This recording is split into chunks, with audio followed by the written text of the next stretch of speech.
Y cuando vos te vas y querés decirle al dueño que él está haciendo mal y que vos tenés la receta mágica, generalmente se va a trancar contigo. Hay que tener en cuenta que ese dueño está sentado sobre una posición que él construyó y él sabe por qué lo llegó hasta ahí. Yo pienso que la presión sana es necesaria siempre, porque el ser humano se mueve por presión.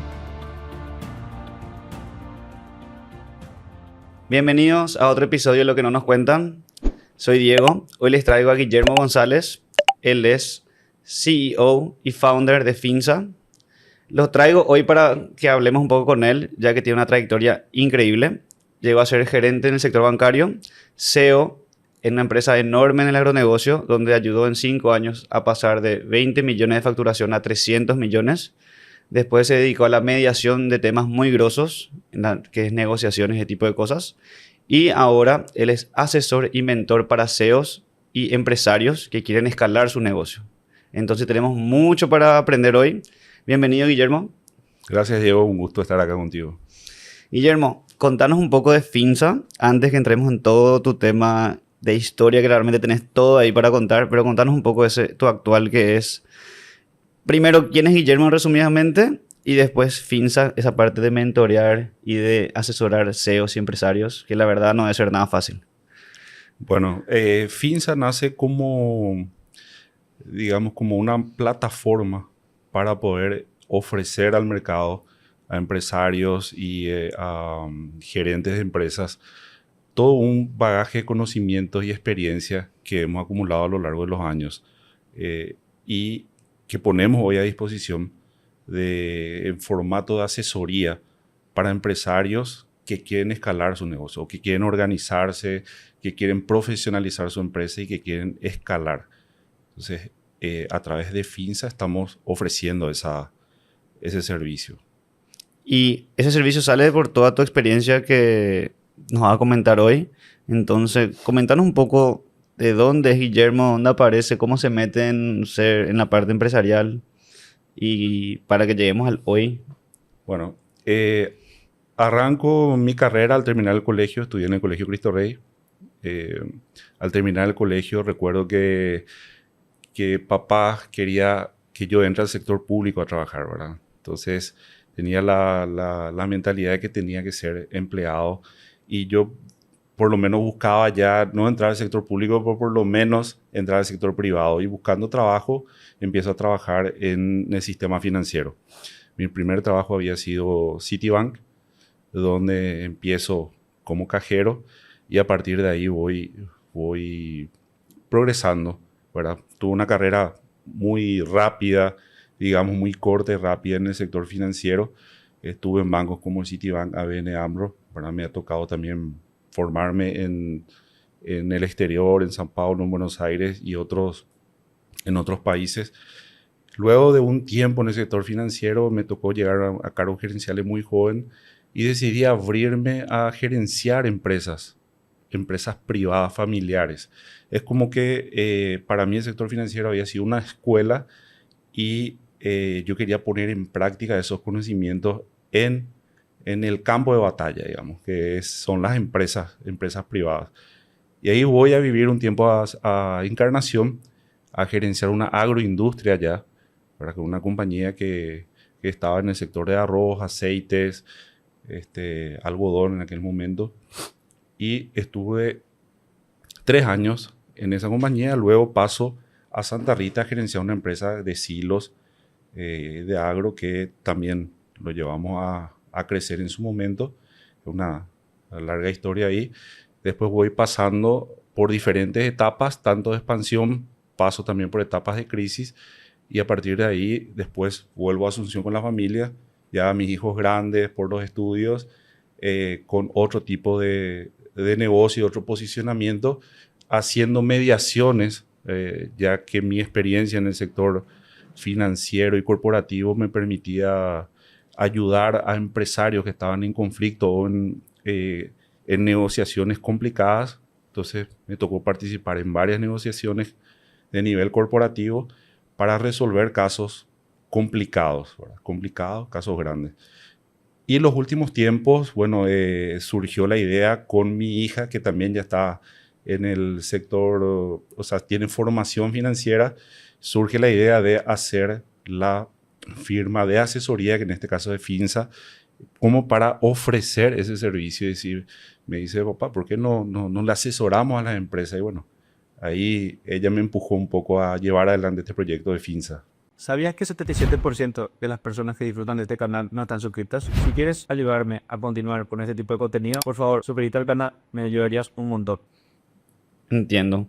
Genial. O sea, no hiciste bien un resumen de todo. Ahora vamos parte por parte de tu resumen que está muy bueno.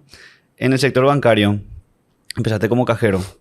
¿Cómo fue escalar en un sector donde no es también muy sencillo escalar? Porque también dijiste que tuviste rápidamente una carrera rápida. Entonces, ¿cómo fue o qué hiciste que te diferenció de otros? Porque de cajero hacerte notar no es tan fácil, ya que estás generalmente encerrado en una piecita y le ves a la gente pasar plata y traer plata y máximo cerrás caja. Cuando creces un poco más creo que cerrás caja o te encargas de la parte de los cajeros. ¿Cómo fue eso para que vos puedas escalar? ¿Qué te diferenció?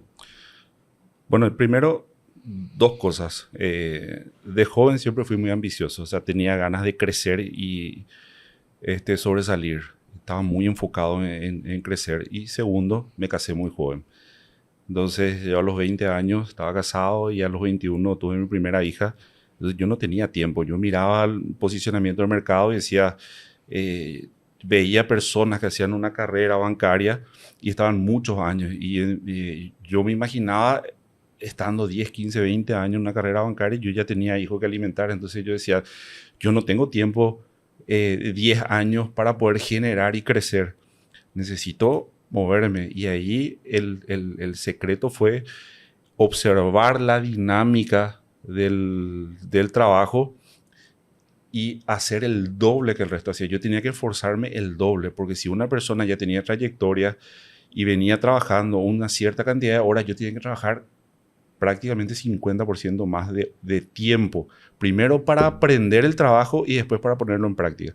Entonces yo tenía que aprender con los mejores, tomarme el tiempo de quedarme fuera de hora, pero muchas horas fuera de hora, aprender y poner en práctica el día siguiente y todos los días lo mismo. Entonces yo llegaba al banco, era el primero que llegaba y era el último en retirarme. Y eso me permitió muy rápido poder demostrar un desempeño en términos numérico superior. Entonces es muy importante la repetición constante y muy constante, digamos, en el trabajo para que te puedas destacar. ¿Cuál fue tu primer gran salto bancario? ¿Y por qué crees que se dio eso? Cuando, en el sentido de con el jefe que está en el momento, te estiró así, o te decidió dar esa oportunidad de ir arriba. Bueno, en Caja aprendí muchas cosas operativamente y como la repetición te hace rápido operativamente. Después pasas a otras áreas que requieren trabajo operativo, pero también un poco de análisis. Y en una de esas yo buscaba ir hacia el sector comercial o corporativo. Y se presentaron vacancias y en esas vacancias yo trataba de ingresar.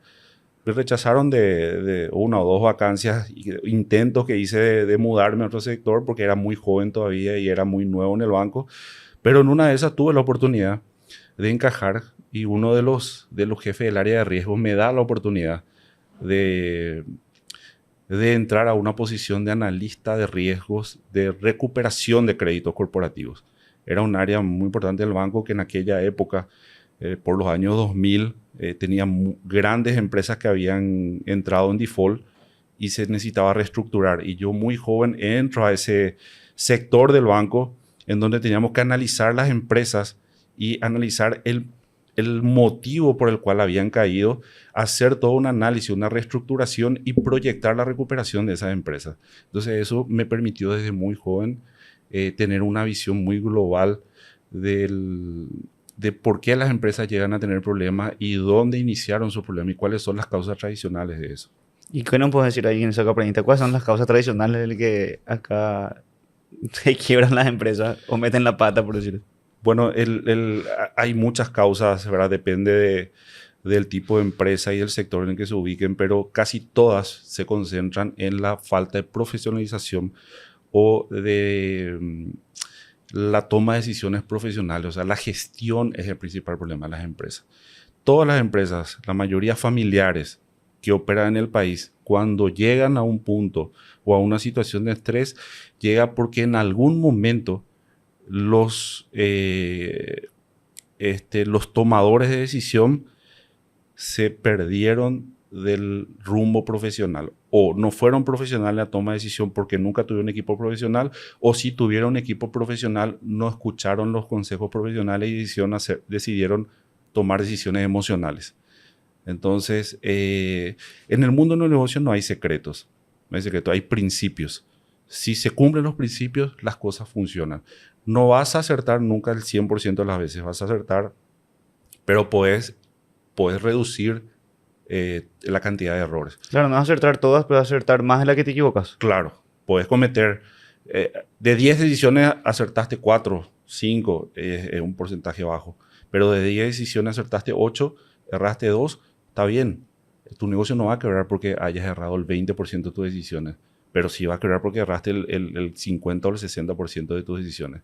Y generalmente cuando pasa eso es porque o no tenés profesionalización y orientación, entonces tomaste decisiones sin la preparación y la formación adecuada, o tu ego pesó más en la decisión que tomaste que una visión profesional del negocio.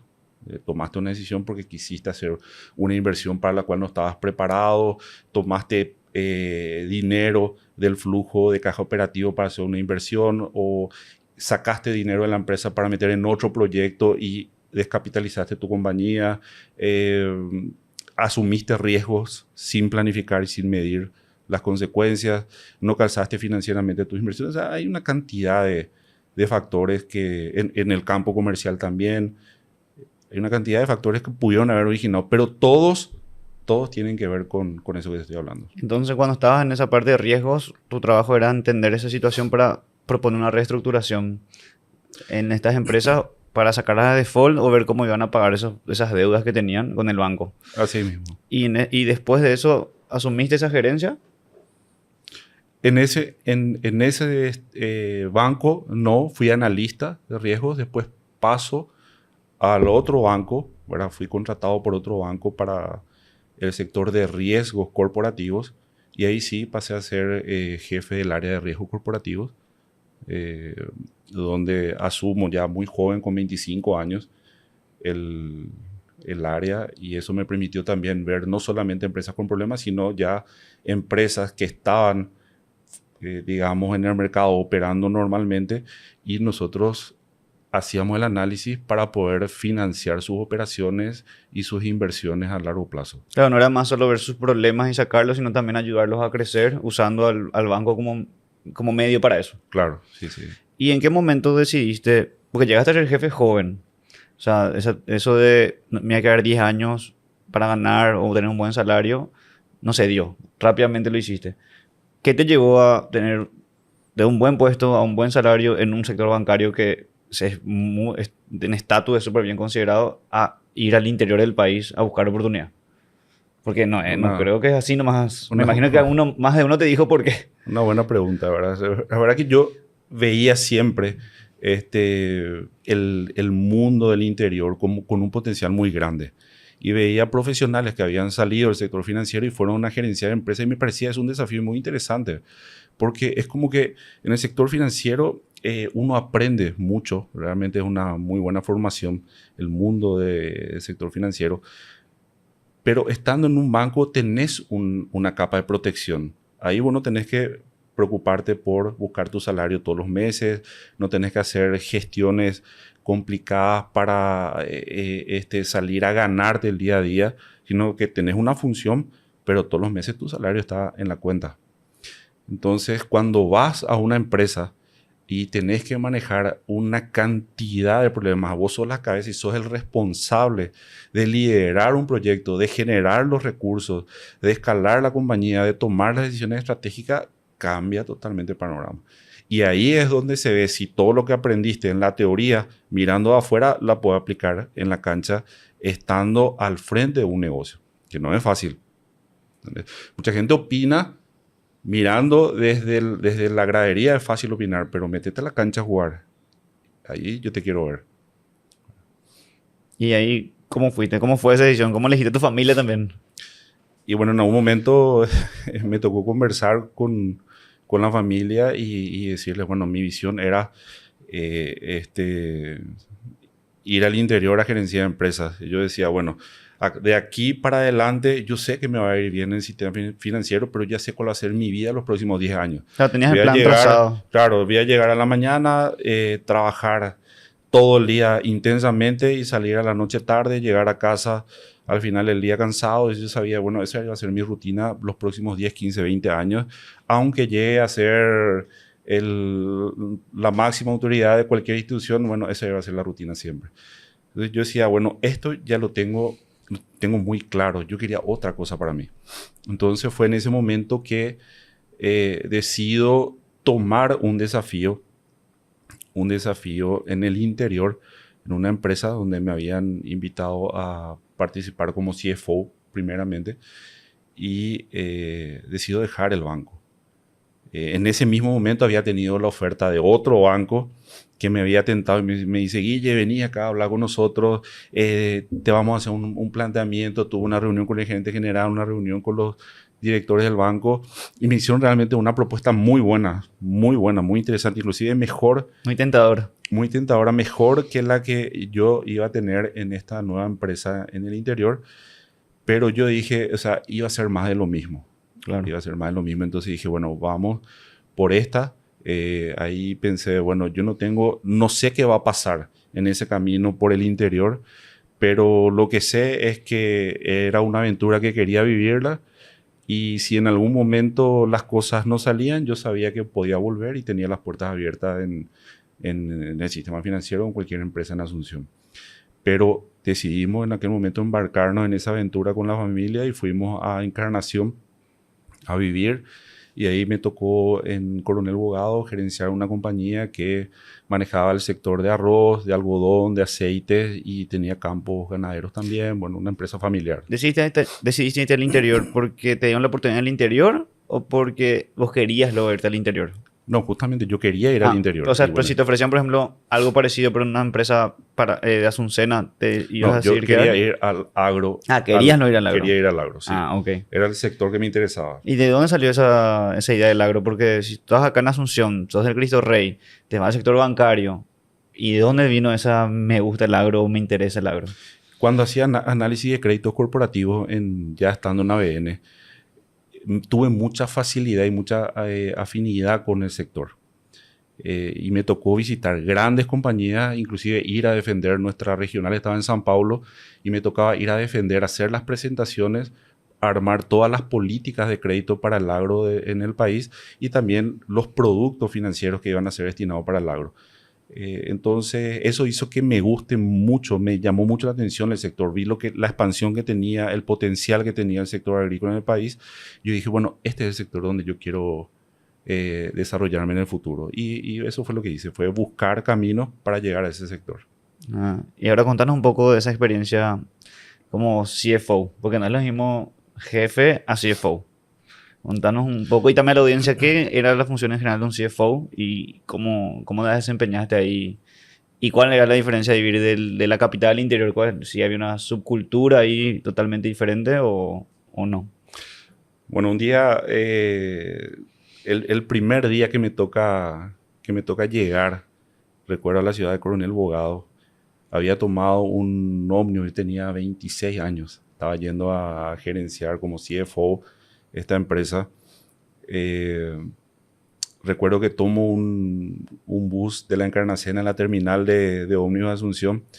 Salía a las 12:15 y llegaba a las 4:30, 5 menos cuarto de la mañana a Coronel Bogado. Era todavía oscuro de noche. Y ese día creo que era un 4 de agosto. Hacía mucho frío. Era uno de los días más fríos del año. Había -1 grado encima de la Encarnación, en el sur hacía mucho frío. El ómnibus me baja y se va. Y yo me quedo con el bolso ahí parado en el medio de la nada.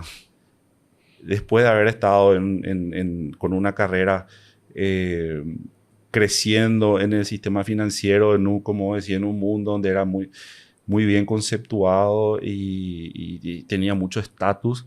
De repente estaba parado en el medio de la nada ahí. Todavía ni sabía a dónde me llevaba la vida en ese momento. Así que, pero dije, bueno, acá estoy y era empezar esa aventura. Realmente me fue muy bien. Me fue muy bien ahí un tiempo. Contribuí con mis conocimientos al desarrollo de esa compañía. Una familia que tengo mucho aprecio, mucho cariño hasta hoy día. Ahora tengo contacto con ellos. Y me tocó estar un tiempo y después pasar a asumir otro desafío profesional ya como CEO en una compañía de agro en Santa Rita. Ok, y como CFO, ¿qué cambió en tu visión o en tus funciones de lo que era el banco? ¿Cómo encontraste la empresa y cómo la dejaste también? Bueno, la función del CFO es completamente diferente a la función que puedas tener como funcionario bancario, ¿verdad? El funcionario bancario tiene una función más operativa y de asesoramiento a sus clientes o de atención al cliente, ¿verdad? En mi caso, como no era comercial, era analista de créditos, entonces nuestra función era el análisis y a quien nosotros le ofrecíamos el trabajo de análisis era a los comerciales y al comité de crédito quienes finalmente tomaban la decisión. Pero estando como CFO, es como que acá aprendes la teoría, después te vas como CFO y ahí vos estás al frente del proyecto financiero de la empresa. Y eso requiere que vos tengas otras habilidades, no solamente conocimiento técnico, porque es fácil tener conocimiento técnico y decir, bueno, yo sé lo que es un flujo de caja, sé cómo tengo que calzar, hago el Excel, me cierran bien los números, preparo una presentación, todo muy lindo, pero lidiar con la gestión del día a día es todo un desafío.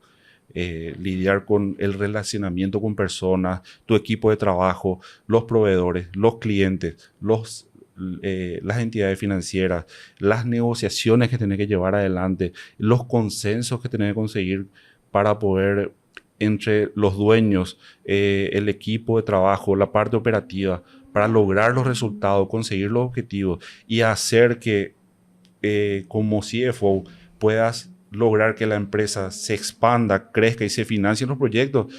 Hay una cantidad de recursos y aptitudes técnicas y de actitudes y aptitudes también emocionales que tenés que construir para poder llevar adelante ese trabajo.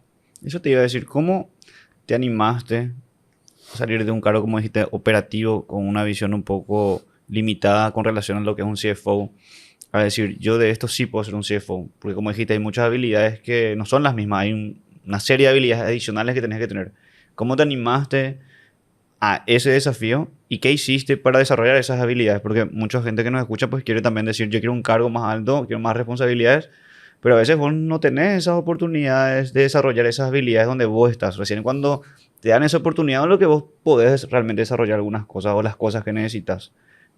¿Cómo fue eso? Y mira, cuando sos joven, nunca estás totalmente preparado para asumir una posición. Te vas preparando por el camino. Entonces, yo creo que una persona en etapa de crecimiento tiene que tener la suficiente autoconfianza como para dar el paso, sin estar a veces totalmente preparado, pero sí tener la plena certeza de que va a hacer todo lo que sea necesario para completar su propio perfil y poder desarrollar la tarea que le toca desarrollar. Entonces, en ese momento sabía que tenía los conocimientos técnicos, tenía el criterio técnico, pero no tenía las habilidades todavía de desarrollo de liderazgo que debería haber tenido.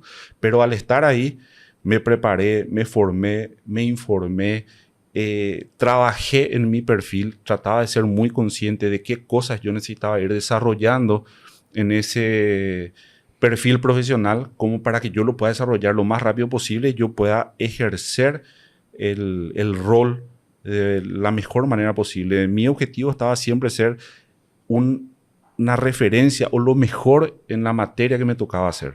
Siempre tuve el objetivo de llegar en el menor tiempo posible, al menor costo posible, lo más lejos posible, ¿verdad? Ese era mi objetivo desde muy joven, ¿verdad? Y eso me había enseñado uno de mis jefes, me decía, Guille, tenés que llegar siempre lo más lejos posible, en el menor tiempo posible y al menor costo posible. Eso, una enseñanza que se me quedó y yo trabajaba intensamente para eso.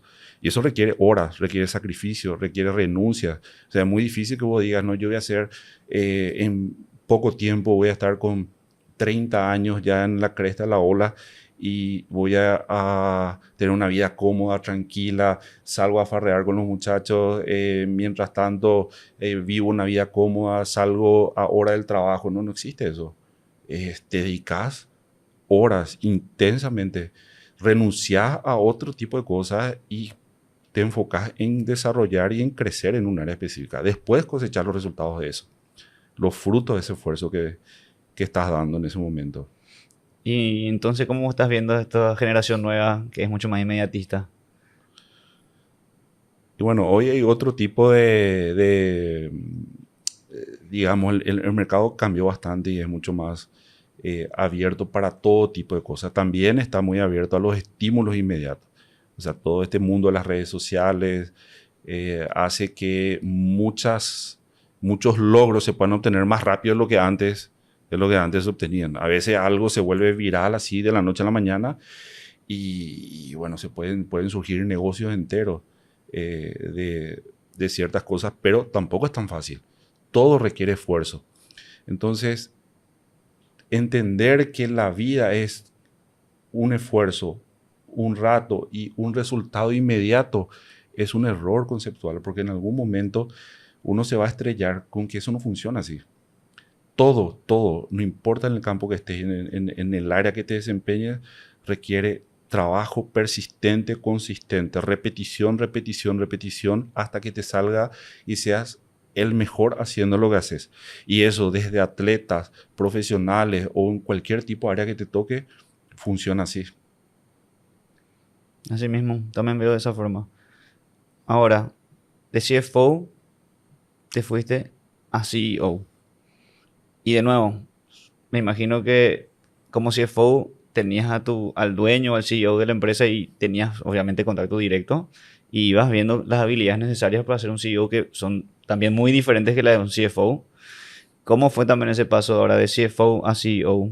¿Cómo encaraste el llegar ahí? Porque darle el liderazgo entero de una empresa a una persona que nunca lideró una empresa no es fácil. Tuviste que argumentar bien las cosas para que alguien te ha dado la oportunidad. ¿Cómo fue eso? Lo que pasa es que ya cuando uno se viene desempeñando con una cierta facilidad en una de las funciones, ya naturalmente te vas absorbiendo también el resto de las funciones. Entonces, es fundamental para este tipo de cargo el liderazgo, desarrollar habilidades de liderazgo. El buen CEO no es el más técnico o el que más sabe de todas las áreas de la empresa, pero sí es el que tiene la capacidad de articular mejor a todos los equipos multidisciplinarios en pos de un objetivo o de una visión que es la visión común a la cual la empresa necesita llegar. Entonces, yo como CEO le ayudo al dueño de la empresa a clarificar la visión, a dónde tiene que apuntar la empresa en un periodo X de tiempo, y hago que todo el equipo diferentes, desde comerciales, operativos, recursos humanos, jurídicos, contables, financieros, todo el equipo apunte, se alinee y apunte a la misma visión. Y eso requiere una muy buena gestión de los recursos humanos, una muy buena gestión de liderazgo. Entonces, más que un trabajo técnico que sí, de por sí ya te vas construyendo a medida que desarrollas la función, porque sí o sí vas entendiendo de recursos humanos, vas entendiendo de contabilidad, vas entendiendo de finanzas, vas entendiendo de la parte comercial, vas entendiendo de la parte jurídica, vas entendiendo de todas las áreas de la empresa. Tratás con agrónomos, con ingenieros industriales, con técnicos en diferentes materias, pero esa capacidad de alinear siempre el objetivo a una visión, esa es la función que el CEO debe desarrollar.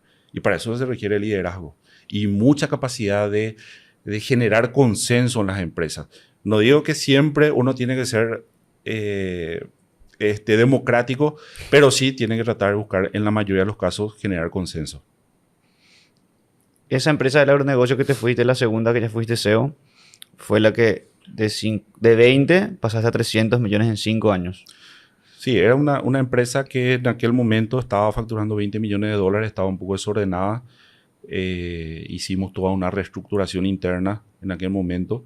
Se generó una confianza importante en el mercado y esa empresa fue creciendo, evolucionando. Hicimos fusiones, compras, fusiones de empresas, levantamos capital, trajimos capital también del extranjero, hicimos operaciones internacionales. En aquella época yo recuerdo que iba a golpear puertas a entidades en Miami, en Panamá, en Nueva York, y la gente me decía, ¿qué hace un paraguayo en Nueva York? Paraguay no tenía bono emitido, o sea, no teníamos ni siquiera un bono soberano de referencia como para poder, para que ellos puedan evaluar el riesgo país, no había. Entonces, fue toda una aventura en aquella época, ¿verdad? Estoy hablando hace más de 10 años atrás, 12, 13 años atrás. Así que, bueno, fue todo un proceso y la empresa llegó a facturar en aquel momento 350 millones de dólares al año, en 5 años. ¿Cuáles fueron si puedes decirme como 3 puntos clave que vos decís que hiciste para llegar a ese salto tan grande? Primero, organizar la base. Siempre organizamos la empresa, una estructura muy profesional, equipo de trabajo, procesos, sistemas, como para tener información permanentemente actualizada y poder tomar decisiones. Una vez organizada toda la parte de operativa, táctica y la estructura, empezamos a generar los negocios y las estructuras financieras que a mí me había tocado aprender tanto en el sistema financiero como en mis otras funciones. Entonces tenía mucha habilidad para generar estructuras financieras con diferentes tipos de entidades. Entonces generábamos una idea de negocio y conseguíamos el financiamiento para poder desarrollar esa idea de negocio, y así fuimos desarrollando mucho más rápido que el resto del mercado una expansión muy importante.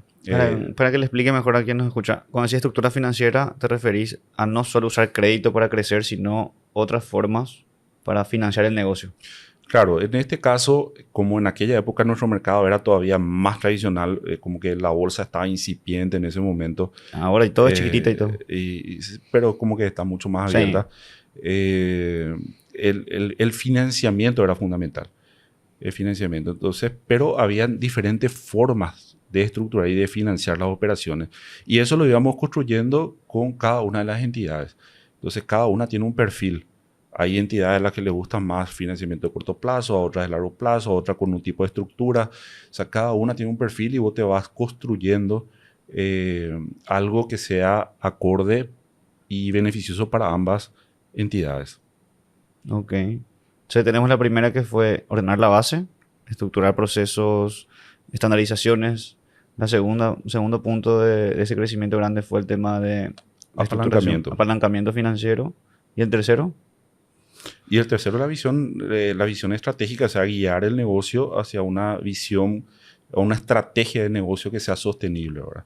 En ese momento, yo creo que la estrategia que se generó era una estrategia de negocio muy bien planteada. De hecho, es un modelo que hasta hoy usan grandes compañías y funcionó muy bien. La empresa además pasó por un proceso de compras, adquisiciones y de fusiones de compañías que permitió generar un crecimiento bastante importante. Y bueno, esas fueron las etapas de ese proceso de expansión, que realmente fue un caso en el mercado, un caso que había llamado mucho la atención por la rapidez con que se había generado esa expansión. ¿A qué te referís cuando decís una visión sostenible? ¿Cuándo sería una visión no sostenible? Cuando basás, por ejemplo, tu crecimiento en ciertas estrategias de muy corto plazo o que al final están deteriorando la salud patrimonial o financiera de la empresa. Por ejemplo, hay gente que basa su crecimiento en una expansión con créditos a clientes que finalmente terminas de alto riesgo y finalmente terminas no cobrando. O basan su crecimiento en una venta con escaso margen o un margen que ni siquiera cubre sus gastos operativos financieros y finalmente terminas a la larga solamente pensando en la expansión, crecimiento, pero terminas deteriorando tu empresa. ¿Qué aprendiste sobre crecimiento que hoy casi nadie quiere escuchar? Bueno, la verdad que crecimiento es la palabra que todos quieren escuchar. Hoy, cuando hablas, depende también, ¿verdad? Hay gente que quiere escuchar crecimiento, quiero crecer, pero hay gente que le tiene miedo al crecimiento. Y se habla mucho de que hay que crecer lento. Nosotros, en nuestra cultura, tenemos un poco esa mentalidad de que no, hay que crecer lento porque el crecimiento rápido es siempre desorganizado. O sea, crecer rápido es crecer desordenado. Ese es un error conceptual también, porque no significa que crecer rápido sea crecer desordenado. Son dos cosas distintas. Vos podés preparar la base y estructurarte para tener un crecimiento rápido y hacerlo bien hecho, como de hecho muchas compañías en el mundo lo hacen, o poder hacer un crecimiento rápido y desordenado. Lo que pasa es que la mayoría de las empresas que crecen rápido lo hacen sin estructura de crecimiento y ahí a veces se generan conflictos. O sea, en tu opinión, por ejemplo, emprendedores que están iniciando su negocio con ellos solos y después pasan a 2, 3 colaboradores, ya desde ahora deberían ya tener sus procesos bien armados, formalizados, manuales de funciones, estructurar bien las cosas, ¿o crees que eso es solo para empresas ya de mediano y grande porte? Yo creo que todo tipo de empresas. Lo que pasa es que al inicio, un emprendedor que empieza solo o tiene 2, 3 funcionarios, es muy difícil que arme procesos y estructuras. Vas a hacer microprocesos, ¿verdad? Pequeñas formas de manejarte hasta que vos tengas un tamaño y un equipo de trabajo medianamente razonable como para que vos puedas organizarte en por lo menos pequeños procesos un poquito más largos, ¿verdad? Lo que sí es importante que siempre tenga, por más emprendedor que sea y más pequeña empresa que sea, es información. Aunque no tengas un sistema informático y seas una pequeñita empresa que esté, o un emprendedor que está empezando, lleva tu Excel y tener la información. Cuánto vendes, cuántos son tus costos, cuántos son tus gastos, cuánto es tu margen. Esa información te va a permitir tomar decisiones. O sea, los números son clave. Claves. ¿Y cómo ves a los nuevos emprendedores sobre ese tipo de cosas con sus números? Cuando conversas con ellos, ¿te das cuenta que tienen claridad en sus números o no? La mayoría no tiene claridad en los números. Lo que tiene es una idea de negocio, la mayoría de las veces buena. O sea, porque hay mucha gente que tiene ideas de negocio que son interesantes. Ahora, llevar a la práctica esa idea de negocio no es tan simple. O sea, yo puedo tener una idea de negocio y decir, "Ay, se me ocurre, no sé, construir un edificio y hay que conseguir $10 millones para invertir en un edificio y tengo el conocimiento, es un buen negocio porque el mercado paga tanto en la venta por metro cuadrado y mi costo es tanto, voy a ganar, esta va a ser mi utilidad, perfecta la idea, pero anda a conseguir los recursos, la estructura, el calce, el desarrollo, o sea, no es fácil llevar a la práctica. Y lo mismo, sea de 10 millones, sea de 10 millones de guaraníes, cualquier proyecto que vos empieces. Pues si soy un emprendedor y quiero importar productos para comercializar, vas a empezar con un pequeño nicho de mercado. Voy a comprar productos, hago mi marca, no hago mi marca, importo genéricos, le vendo quiénes son mis clientes objetivos, con quiénes empiezo, arranco y empiezo y voy analizando lo que conseguí colocar comercialmente, cuántos son mis márgenes, si yo voy invirtiendo más, si necesito más recursos porque empiezo a crecer, de dónde saco esos recursos, cómo calzo esos recursos, qué plazo de retorno tiene mi capital. O sea, aunque empieces pequeño, necesitas sí o sí información como para poder analizar. Y yo veo que muchas veces los emprendedores no tienen claro, tienen el negocio claro. Es decir, compro y vendo, gano tanto. Eso todo el mundo entiende, pero ¿cómo estructurar ese crecimiento, esa expansión cuando el negocio empieza a ir bien? Ahí es donde mucha gente se complica.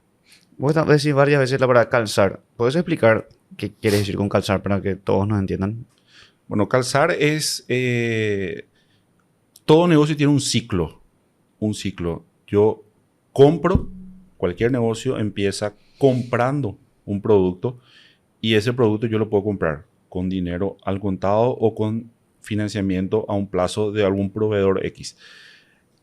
Lo tengo en mi inventario por un periodo X de tiempo que me lleva a vender esa mercadería y después lo termino vendiendo y generalmente lo puedo vender. O si lo vendo al contado, lo recibo enseguida. O si lo vendo a crédito, tengo que estar administrando el riesgo de crédito y el plazo de cobro. Entonces, todo ese tiempo entre el periodo de compra y hasta la cobranza efectiva es el ciclo que tiene mi negocio. Y yo necesito obtener financiamiento suficiente, sea con capital propio o de terceros, para calzar ese ciclo. Si ese ciclo no está calzado, yo voy a estar todo el tiempo patinando y como que bicicleteando para poder llevar adelante el negocio. Y en algún momento eso es un riesgo. ¿Cómo se ve cómo se ve un empresario que no está calzado? ¿Cómo es su día a día? Es una persona que está todo el tiempo apretada, no tiene los recursos, a veces ha asumido ciertos compromisos en un plazo que no podía cumplir y está buscando desesperadamente plata de todos lados para tratar de cumplir con ese vencimiento. Se atrasa, no cumple con los plazos que se comprometió inicialmente y empieza a apagar incendios todo el tiempo. Empieza a trabajar para apagar incendios en vez de enfocarse en el crecimiento de su negocio. Claro, empieza a ver dónde conseguir plata para tapar un hueco en vez de dedicarse a crecer su negocio. Claro. Que tampoco puede crecer porque está en esa situación de completa desorden financiero. Claro, y ahí empieza primero a tomar financiamiento, hasta un punto puede tomar un financiamiento, a lo mejor en el sector formal, y después cuando empieza la desesperación ya empieza a tomar financiamiento en el sector informal.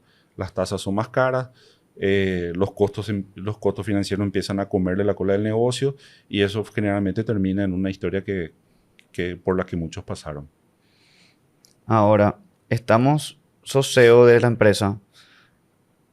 Vos llegaste a ser también socio de esa empresa. También. ¿Cómo fue esa transición? ¿Cómo encaraste eso con el dueño, que era una empresa familiar también, de dueño de primera generación, para que no es fácil que en Paraguay te cedan un porcentaje del negocio? ¿Cómo fue esa transición? Bueno, el impacto que se había generado en aquel momento y la relación era muy positiva con los dueños, con la familia que era dueña, entonces, y el impacto era muy notorio, el crecimiento, y ellos, para que yo quede, digamos, trabajando con ellos para asegurarme ahí en la empresa, me abrieron participación en la compañía.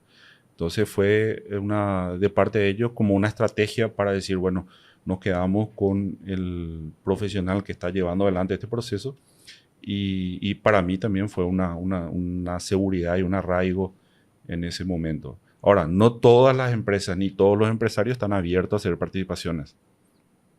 Claro, no es tan común. ¿Cómo tu visión cambió de ser solo CEO a ser CEO y socio? Bueno, principalmente cambia un poco en la forma de ver los objetivos.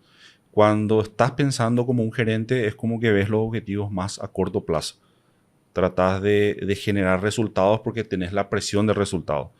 Pero cuando sos dueño y te pones un poco el saco de dueño, ya no miras solamente el resultado a corto plazo, porque a veces el resultado a corto plazo puede ser engañoso también, sino que ya estás mirando también cómo va a impactar en tu visión de largo plazo lo que estás haciendo en ese momento.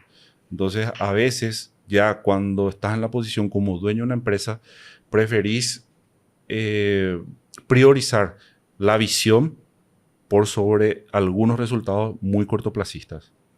¿Cuál es tu consejo para la gente que está en el C-level, tipo CFO, CEO, todos esos, cuando tienen que conversar con los dueños? Ya que ellos nunca tuvieron normalmente el saco del dueño. Entonces su visión, como decías, es un poco diferente. ¿Cuál es tu consejo para ellos cuando tienen que encarar negociaciones o propuestas hacia los dueños? Bueno, yo creo que la herramienta fundamental es la conversación franca y abierta y clara con los dueños de las empresas. No hay un dueño de empresa que no tenga... todos quieren ganar dinero y quieren lo mejor para su empresa. Entonces, lo que hay que saber, la habilidad del profesional en este caso, está en poder mostrarle al dueño de la empresa cuáles son las estrategias que le van a permitir a él lograr ese objetivo de manera profesional, organizada y ordenada. Esa es la habilidad que tiene que tener, porque muchas veces yo veo profesionales como que quieren ponerse el saco de maestros del dueño y le quieren decir, no, vos estás haciendo mal esto, yo te voy a enseñar cómo hacerlo mejor. Y ese me parece un error. Me parece un error. O sea, hay que ponerse en una posición, primero, de igual a igual y decirle, mira, yo te puedo mostrar un camino que puede ser más eficiente para que vos logres estos objetivos. Y empatizar con la visión del dueño y a partir de ahí construir un camino en conjunto con él para poder llegar al objetivo. ¿Y cuál crees que actualmente es donde más se traban estas personas en la negociación? Estos CEOs o CFOs con los dueños. Y cuando vos te vas y querés decirle al dueño que él está haciendo mal y que vos tenés la receta razón. mágica de la razón, generalmente se va a trancar contigo. Eso es porque estás tocando su ego y le estás diciendo, no, vos no sabes. Sin embargo, hay que tener en cuenta que ese dueño está sentado sobre una posición que él construyó y él sabe por qué llegó hasta ahí. Y vos como profesional todavía no construiste nada. Así que él sabe más que vos. Aunque vos técnicamente sepas de un área más que él. Entonces, ponerse un poco en la posición soberbia, decir, no, yo sé lo que vos tenés que hacer y vos no entendés, a veces un camino que me parece un poco eh, que nos lleva a un buen resultado. Y me tocó muchísimo ver en el mercado profesionales que entran en esa posición. Entonces, yo creo que lo primero que hay que hacer es valorar al empresario y al emprendedor. Valorar el trabajo que hizo, las virtudes que tiene y cómo logró llegar a donde llegó. Y a partir de ahí ver qué le falta para complementar el perfil o para que él pueda pasar a otro nivel en ese proyecto que está llevando adelante y que vos digas, bueno, yo con estos conocimientos yo te puedo aportar a lo que vos ya construiste para que podamos ir juntos en otro nivel. Esa es la manera de encarar una relación entre profesional y un dueño de una empresa. O sea, siempre encarando una forma a que te voy a aportar y que estoy acá para ayudarte a llegar a donde vos querés al final. Que como dijiste, siempre es mejorar su negocio. ¿Qué haces cuando vos como CEO tenés una visión que vamos a decir hacia la derecha y el dueño quiere irse a la izquierda? ¿Cómo haces que te siga a vos? Si al final vamos a decir que vos por X razones ya estás en una situación de entender más el negocio, ya estás, el dueño está un poco a veces ya un poco por fuera porque ya está ya dejando un poco de estar en la operativa, ese tipo de cosas. ¿Cómo les tiras hacia donde vos crees que es el mejor camino? Sin, como dijiste, atacar su ego o hacerle o menospreciarle. No, y de la misma forma que estamos hablando, en primer lugar, hay que construir un plan profesional. Y eso lo tenés que compartir con el dueño y le tenés que mostrar. Y le vas explicando cómo vas a conducir ese plan, los beneficios que va a tener, en dónde van a estar las mejoras una vez que vos logres ciertos objetivos. Entonces, cualquier dueño, mira, yo hasta ahora no tuve mayores problemas con dueños de empresas con quienes hemos hablado de una visión estratégica o de un plan de negocios y no entienden, ¿verdad? Ahora, sí pasa y sí pasó que en algún momento hay dueños de empresas que dicen, bueno, hasta acá lo profesional, pero ahora yo hago a mi manera. Eso sí pasa y es muy común que llega un momento en que el dueño, por algún motivo particular o por una cuestión personal, decide no escuchar y hacer las cosas a su manera. Y eso generalmente lleva a generar problemas posteriores en su propia empresa. ¿Y qué haces como CEO cuando te pasa eso? Y ¿Aceptás? No, hasta cierto punto, o sea, hasta cierto punto puedes aceptar, porque depende de qué tantas decisiones se van tomando de esa manera. Entonces, me ha tocado también estar en posición y en algún momento, cuando ya estás en la cresta de la ola, parece todo fácil, porque uno cuando llega a un techo en el mercado, a una posición en el mercado, es como que voy a decir, no, ahora yo puedo todo. Y uno empieza a tomar decisiones emocionales y piensa que no va a tener consecuencias porque ya estás muy sólido y ya nada te va a mover, entonces, bueno, eso empieza a deteriorar todo lo que construiste y empieza a generar un deterioro y erosiona la compañía, la solvencia patrimonial y financiera de la compañía. Esas decisiones van decantando después en problemas financieros futuros. Entonces llega un momento en que vos ves decisiones, 1, 2, 3, 4, 5, de repente de 10 decisiones eran 1 o 2 emocionales, de repente pasaron a ser 5 o 6 ya emocionales y te das cuenta que hay un volumen de decisiones que están deteriorando la compañía. Entonces, bueno, ahí ya es hora de tomar una decisión. ¿Qué le aconsejas vos a los CEOs o empresarios que son dueños cuando empiezan a tomar estas decisiones más emocionales? ¿Cómo les vas estirando al lado más racional? Lo que yo le diría siempre a los dueños de empresas es que tengan la humildad necesaria, suficiente, como para reconocer que no siempre saben todo y que no tienen que tomar la decisión pensando que saben todo dentro del mundo profesional. Es decir, no, a mi manera. Eso es un ego empresarial que generalmente te lleva a tomar malas decisiones. Entonces, hay que buscar asesorarse. Hay que buscar tener la opinión de terceros. Es cierto que en el mercado tampoco es fácil conseguir buenos asesores y es como que muchos ya contrataron gente y finalmente no les dio muchos resultados, pero hay que buscar la gente que te pueda conducir o te pueda asesorar o te pueda guiar para que tomes decisiones mejor evaluadas. Es decir, siempre en un grupo, en una mesa donde hay 2, 3 cabezas, siempre 2, 3 cabezas piensan mejor que una. Y de hecho hoy las entidades corporativas se manejan en consejos. No hay una sola persona que toma una decisión, ni siquiera el CEO o el dueño de una gran compañía. O sea, la mayoría tienen un directorio o un consejo o un comité en el cual se debaten y se discuten las diferentes alternativas, opciones de negocio que tenés y se van tomando las decisiones y eso evita muchísimo la probabilidad de errores. O sea, sería un buen consejo entonces o una buena decisión que un dueño de empresa hoy que no tenga un consejo armado, esté solo, contrate personas que como consejeros para que pueda, vamos a decir, conversar antes de tomar una decisión muy emocional tal vez. Por supuesto, eso es fundamental. Yo siempre digo y yo mismo lo hago para mis propios proyectos. Si hay algo en lo que yo no estoy preparado completamente, busco un asesor o una persona que sea buena en la materia y tomo su contrato, su asesoría o su consejo. O sea, eso es fundamental. Hay que saber, no tenemos que saber todo, pero tenemos que tener el teléfono del que sabe, ¿verdad? Entonces, eso es básico.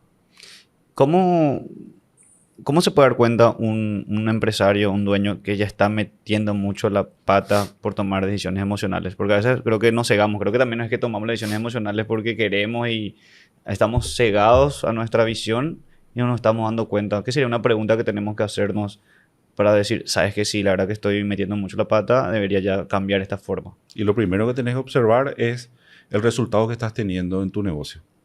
O sea, las malas decisiones generan síntomas. Y esos síntomas van a ser, estoy apretado en mi flujo de caja, mi equipo, mi día a día está desordenado, vivo apagando incendios, mi equipo de trabajo está desmotivado, tengo que gobernar o liderar mediante la presión extrema, porque si no la gente no se mueve. Bueno, esos son síntomas de que hay algo que no estás haciendo bien. Entonces, busca ayuda y déjate de asesorar. Genial.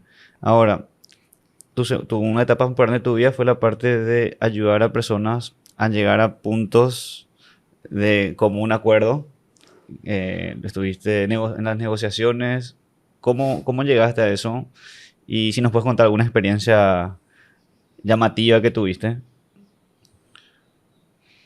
Bueno, lo que pasa es que a lo largo de mi carrera corporativa me ha tocado participar de muchas negociaciones y en ese contexto también eso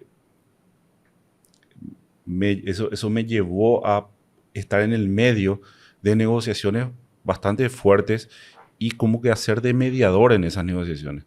Y se fue dando de forma natural. Después la gente ya por conocimiento me llamaba y me decía, che, Guille, mira, tengo esta situación, vos no podés ayudarme con este negocio, con este arreglo, con esta reestructuración, con esta deuda, con esta negociación que está difícil. Y bueno, y fui entrando ahí en cierto tipo de negociaciones que finalmente es algo que me gusta hacer también. Entonces tuve muchísimos casos, tuve casos muy grandes donde personas o grupos estaban completamente enfrentados sin ninguna posibilidad de arreglo, ya cerradísimos a toda conversación, y me ha tocado entrar en el medio a hablar con las partes. Nunca ellos hablan entre ellos, o sea, yo hablo directamente con quien toma la decisión de un lado y directamente con quien toma la decisión del otro lado. Hay todo un trabajo ahí, no solamente de negociación técnica, sino todo un trabajo hasta psicológico, porque se trabaja mucho con el ego de las partes, que generalmente está herido, por eso ya se generó un conflicto. Y bueno, hasta que finalmente llegamos a acuerdos que eran prácticamente impensados, pero se llega a soluciones. Yo creo que siempre que el mejor camino es poder llegar a acuerdos, y como dice el dicho, siempre es mejor un mal acuerdo que un buen pleito, ¿verdad? Este, un pleito judicial es cansador, no termina nunca, desgastante, lleva mucho dinero. Finalmente las partes tienen que en algún momento sentarse, conversar y buscar un punto en común. Si ya está en una situación en que ambos tienen que asumir ciertas pérdidas, asumen lo que hay que asumir, llegan a un acuerdo, se recupera lo que se puede recuperar y se termina y se sale. ¿Qué es lo primero que analizas cuando te llaman a una negociación? El estado en el que se encuentra la negociación, sí, y la apertura que tienen las partes. Ahora, si vos entras en una negociación incipiente y ambas partes están abiertos a negociar, entonces podés a lo mejor conseguir un resultado.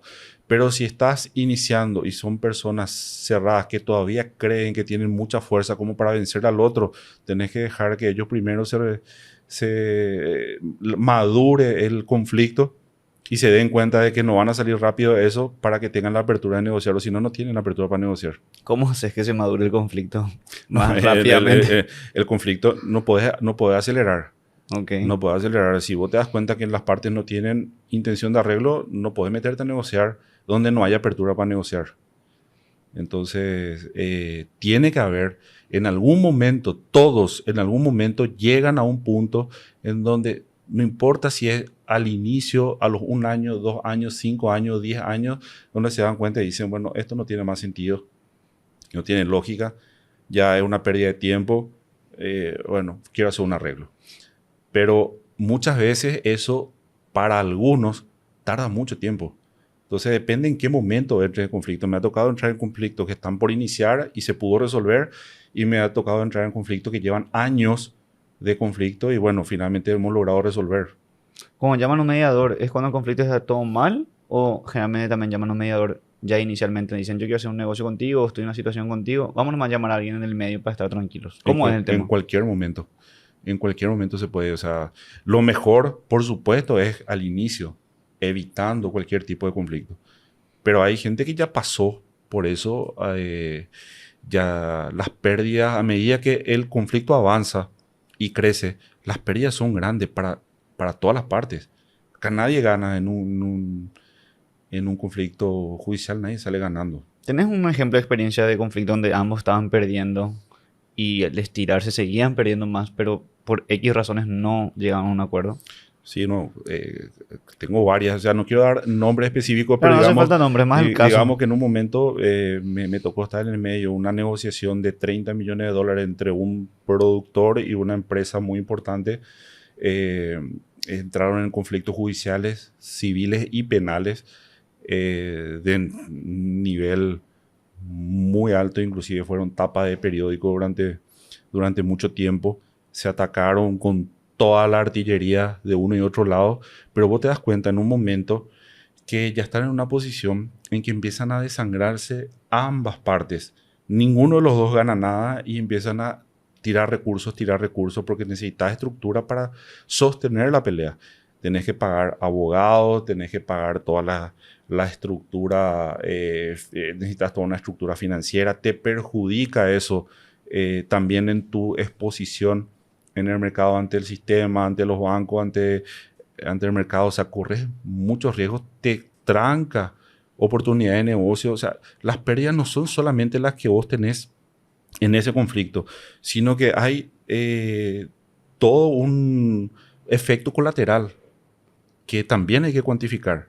Entonces, hasta que en algún momento llega alguien y les dice, espera un poco, entran en razón, para un poquito la pelota, ¿por qué no buscar una alternativa? Y se empieza a buscar una alternativa entre las partes, y en ese caso habíamos llegado a un acuerdo muy interesante. Finalmente ambos tuvieron que asumir pérdidas, pero lograron también recuperar. O sea, una buena negociación es una negociación en donde ambos ganan algo y terminan perdiendo algo razonable para cada una de las partes.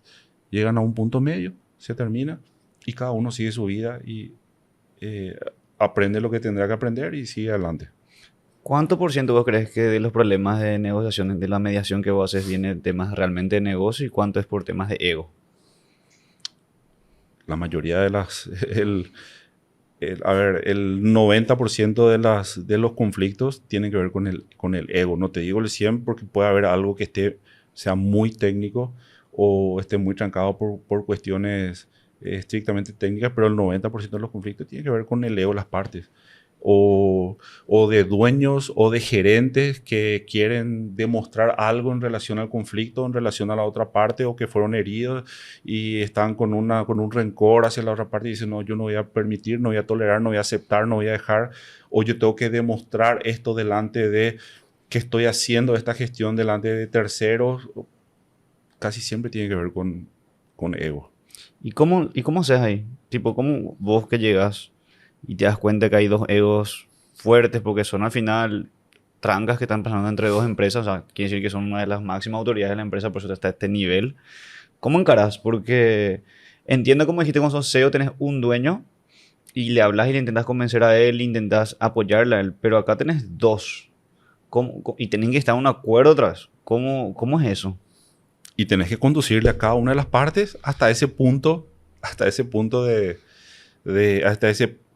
o ese campo de apertura para llegar a un acuerdo, ¿verdad? Y además O sea, no se hablan ¿no? entre ellos la mayoría de veces.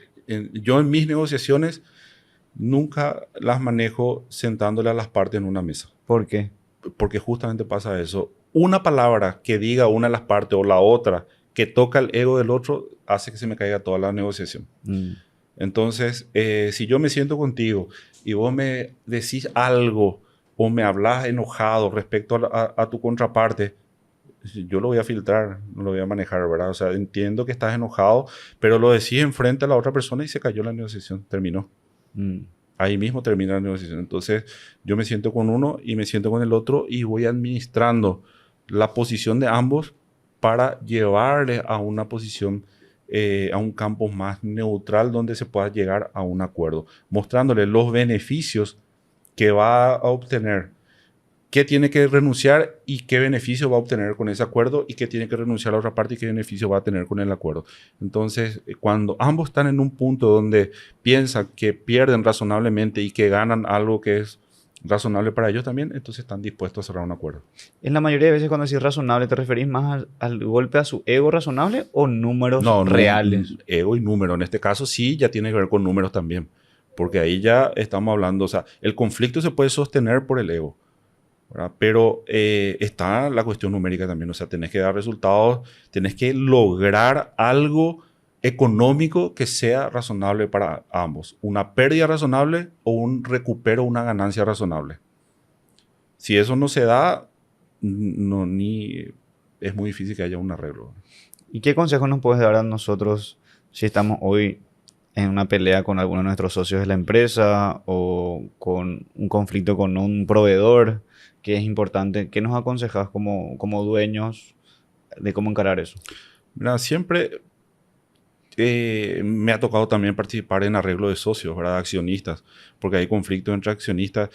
Siempre le digo a todos, hay que sentarse a tener una conversación de caballeros, ¿verdad? Pero es difícil cuando están solos, porque ¿Qué pasa? Como pasa en la teoría de los juegos, ¿cómo yo sé cuando vos me estás jugando con una carta abierta o tenés una carta bajo la manga y cómo el otro sabe si yo tengo estoy siendo transparente o estoy con una carta bajo la manga? Entonces, en ese momento es donde es importante que busquen ayuda y que busquen a alguien que les ayude a mediar esa parte y que pueda equilibrar esa posición. Es decir, si yo me siento contigo, vos me muestras tus cartas y yo me siento con otro y me muestras sus cartas, yo puedo entender cuál es el punto medio conveniente para las dos partes. Pero si ustedes dos están solamente en una pulseada, siempre uno va a tratar de sacar ventajas sobre el otro y ahí es donde se termina generando y acrecentando el conflicto. Entonces mi consejo siempre es buscar ayuda antes de que el conflicto crezca, antes de que eso escale. Trata de buscar ayuda como para que no avance eso. Y llegar a un acuerdo y tratar de cerrar lo que hay que cerrar. ¿Cómo haces o cómo ves para que porque cuando vos sos mediador de una de las partes tira? No es que los dos se ponen de acuerdo y te llaman a vos. Uno dice necesito ayuda y vos, como estás en el equipo de esa persona, pero independientemente tenés que llegar a un acuerdo mutuo que le ayude a los dos porque el otro tampoco te va a cerrar. ¿Cómo te das cuenta si tu lado te está mostrando las cartas transparentes? Normalmente yo no o entro por ambos lados. Ok. En el sentido de decir, conozco las partes, hablo con uno es el que me pide, pero también hablo con la otra parte. Y como ambas partes tienen confianza en mi persona, entonces yo entro a hacer una negociación y eso me genera la apertura necesaria. Yo nunca negocio para un lado, porque si yo empiezo a negociar solo para un lado, se me cae la negociación también. Si yo vengo a negociar contigo y vos te das cuenta que yo estoy tratando de sacarte una ventaja para el otro, estoy cometiendo el mismo error que él. Yo tengo que negociar contigo entendiendo tu posición y negociar con el otro entendiendo su posición y tratar de regular tu ambición y tu expectativa, la de él, y llegar a un punto razonable para ambos.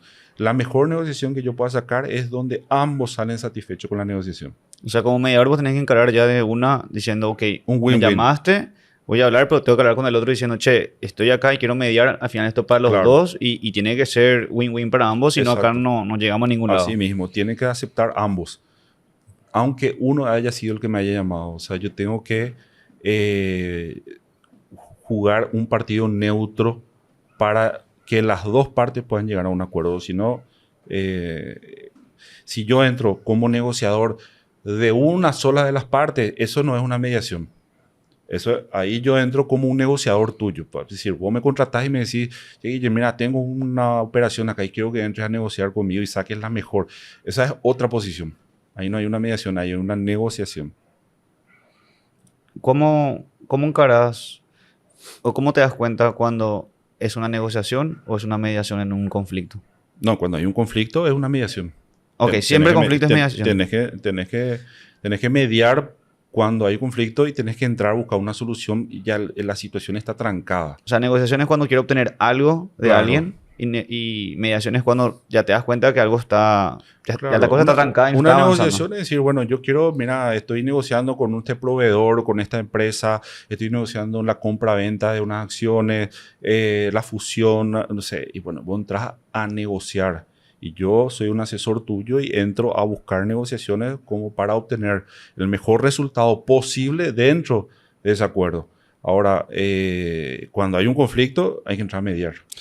Pero, por ejemplo, aclárame, si yo estoy en una empresa familiar y yo quiero negociar con algo en la empresa familiar para cambiar algo y esa propuesta o negociación crea un conflicto, porque puede pasar eso, que yo propongo algo y porque se lo toman mal en el directorio de otros dueños o en la misma empresa familiar, genera un conflicto.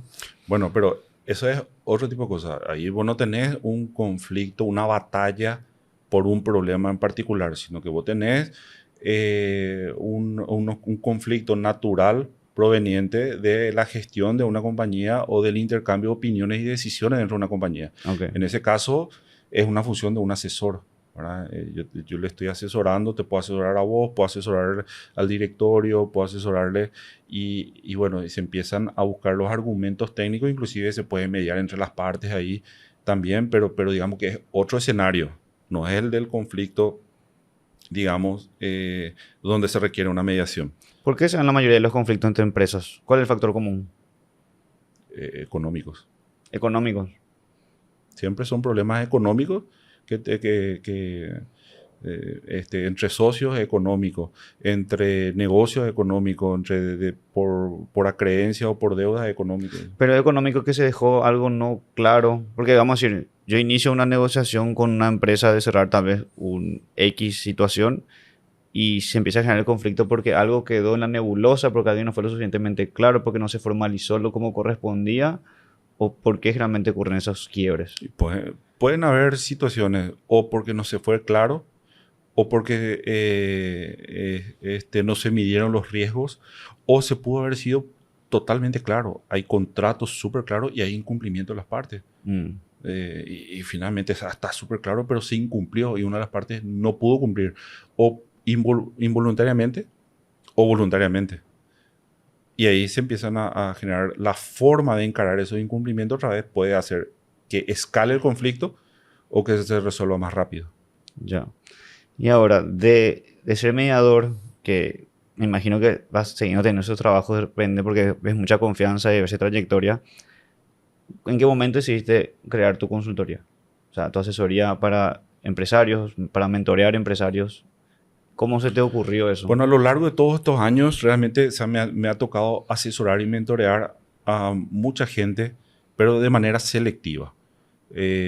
Hace un tiempo atrás, con mi hija, que también se está formando ya tiene formación en el área financiera, me dice: papá, ¿por qué no abrimos no plasmamos esto como una firma de asesoría y no ofrecemos el servicio de asesoría ya permanente? Y le asesoramos a las empresas, les ordenamos, le ayudamos, le estructuramos. Y bueno, me pareció una buena idea, y como ella iba a estar conmigo apoyándome y dándome el soporte también en la estructuración de eso, arrancamos con Finsa, que realmente es la continuación de todo este trabajo que ya lo vengo haciendo hace muchos años.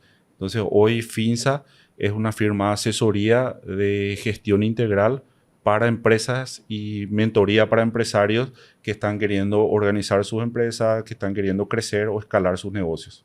Ok, contar algún caso de que hayas empezado con una empresa. ¿Cuáles son la mayoría de los problemas de este caso y cómo atacaste? Y en la mayoría de los casos, cuando entras a una compañía, lo primero que haces es un diagnóstico. Evalúas cuál es la situación en la que se encuentra, en qué etapa del negocio está, cuáles son los conflictos que tiene. Generalmente el dueño de empresa te llama por un problema en particular, o siente que está desorganizado, o está estancado y no puede crecer, o tiene algún problema en el flujo, o alguna situación que él quiere mejorar, o dice: no, quiero crecer más, pero no sé más cómo crecer. ¿Verdad? En esta etapa, la mayoría de las empresas que nos llaman es porque están buscando expansión y se sienten limitados. Entonces, lo que nosotros tenemos que evaluar es qué le está limitando. Y ahí nos vamos a evaluar su parte operativa, que generalmente las empresas no están bien organizadas operativamente. Inclusive muchas tienen equipo, tienen gente, tienen gerentes, pero no están funcionando coordinadamente. ¿Qué serían errores operativamente hablando, comunes? Y lo primero es el equipo de trabajo. Muchas veces el equipo está desorganizado. Es como que vos tengas 11 jugadores y están en la cancha y hay alguien que le está mirando y ellos van corriendo todos juntos atrás de la pelota todos los días. Como cuando los niños de primer grado juegan fútbol. Sí, bueno, todos corren atrás de la pelota. Todos corren atrás de la pelota. Bueno, eso es un clásico en todas las compañías. Entonces, es como que está el director técnico ahí y todo va más o menos, bueno, vayan todos atrás de la pelota, y como que falta esa visión de organización. Entonces, lo primero que tenés que hacer es mirar el equipo y empezar a darle roles y funciones a cada persona, o sea, a estructurar eso. Para que esas personas puedan trabajar en roles y funciones, tenés que generar los procesos a través de los cuales van a... Entonces, hoy día yo particularmente no voy a trabajar y hacer manuales de procesos. No me gustan esos manuales largos que se preparan normalmente o que hacen las firmas de consultoría vienen y te preparan un manual de 2-3 tomos y se queda guardado en un cajón. Eso para mí no es práctico. Entonces lo que hago es tratar de identificar cuáles son los macroprocesos y los microprocesos más relacionados a estos macros y delinear en pasos súper prácticos, concisos. En una sola página puedes dejar bien claro cuáles son los pasos de un proceso entre las diferentes funciones de una empresa, y eso lo vas poniendo claro en el equipo de trabajo. Entonces te vas ordenando el equipo, le das funciones, le das roles, te vas ordenando los procesos. Para poder ordenar los procesos vas a tener que definir políticas. Entonces vos decís, bueno, tengo mi proceso de venta. Para vender, yo genero una orden de pedido, esa orden de pedido viene, tal facturista factura la mercadería, la entrega, la coordinación, la logística. Bueno, son todos procesos y tenés que definir, bueno, qué políticas, cómo vas a vender, en qué momento evalúas, si las ventas son al contado o son a crédito, cómo evalúas tu crédito. Ahí entras en el proceso de crédito también. Entonces, lo mismo para compras, cómo genero las compras. Voy a concentrar con una persona, tengo una orden de compra, cuando viene la mercadería se factura, quién registra, va al depósito, da la entrada a la mercadería. O sea, son pasos que tenés que establecer como proceso, pero al lado de los procesos tiene que estar la política. ¿Qué días vas a pagar? ¿Qué día cómo vas a generar tus cobranzas? ¿Cómo vas a manejar tus relaciones con tus créditos? O sea, hay una cantidad de cosas que necesitan establecerse y dejar claro para que la empresa medianamente tenga una estructura. Ni siquiera estamos hablando de que ya tengas todo fino. Pero ¿qué pasa? Entre no tener nada y empezar a tener algo ya se empieza a notar una diferencia. Y a partir de ahí te vas puliendo. Todo esto, estructura, procesos y políticas, tiene que tener un soporte de una herramienta informática que pueda cumplir con las funcionalidades elementales que necesita la gestión de una empresa. Entonces es muy importante tener un buen sistema informático, pero no solamente tener un buen sistema informático, sino que, porque también me tocó ver empresas que tienen buenos sistemas informáticos pero están mal usados y terminan destruyendo su sistema. Claro, Y cargan de le cualquier- culpan al sistema de un problema de gestión.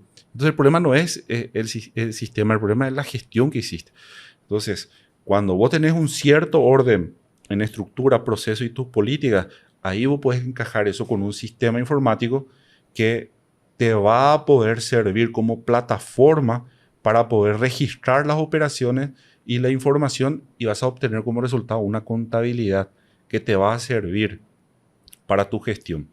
Porque si no tenés todo eso, la contabilidad nunca te va a salir con informaciones reales y con información que te permita tomar decisiones. Claro, acá la mayoría de empresarios tienen su contabilidad más para pagar impuestos que Claro. para usar para realmente tomar decisiones. Y ese es un clásico error, ¿verdad? Hoy empresas ya con un cierto tamaño. Yo entiendo cuando uno es emprendedor y estás empezando recién y sos pequeño, es muy difícil que contrates un contador dentro de casa.